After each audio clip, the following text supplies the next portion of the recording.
Matthieu, chapitre 2. Jésus étant né à Bethléem en Judée, au temps du roi Hérode, voici, des mages d'Orient arrivèrent à Jérusalem et dirent : Où est le roi des Juifs qui vient de naître ? Car nous avons vu son étoile en Orient, et nous sommes venus pour l'adorer. Le roi Hérode, ayant appris cela, fut troublé, et tout Jérusalem avec lui. Il assembla tous les principaux sacrificateurs et les scribes du peuple, et il s'informa auprès d'eux où devait naître le Christ. Ils lui dirent : à Bethléem, en Judée, car voici ce qui a été écrit par le prophète.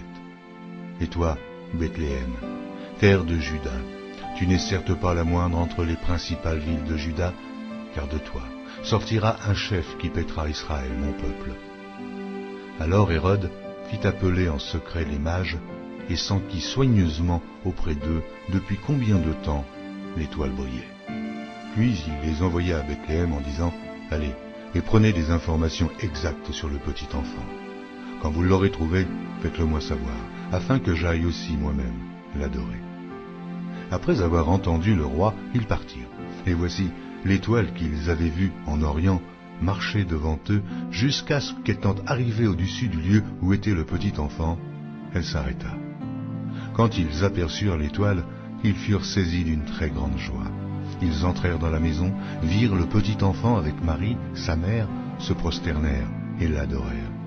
Ils ouvrirent ensuite leur trésor et lui offrirent en présent de l'or, de l'encens et de la myrrhe.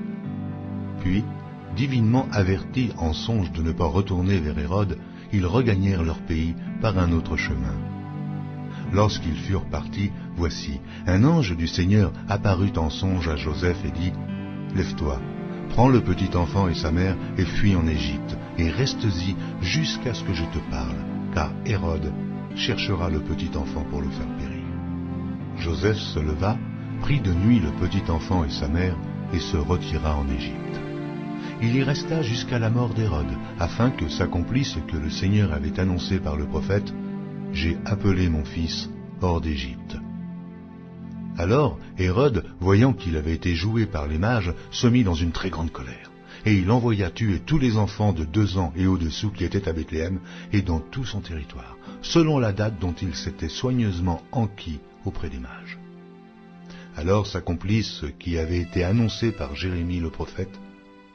On a entendu des cris à Rama, des pleurs et de grandes lamentations. Rachel pleure ses enfants et n'a pas voulu être consolée, parce qu'ils ne sont plus. Quand Hérode fut mort, voici, un ange du Seigneur apparut en songe à Joseph en Égypte.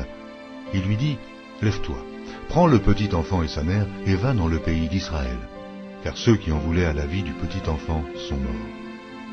Joseph se leva, prit le petit enfant et sa mère, et alla dans le pays d'Israël. Mais, ayant appris qu'Archélaüs régnait sur la Judée à la place d'Hérode, son père, il craignit de s'y rendre et, divinement averti en songe, il se retira dans le territoire de la Galilée.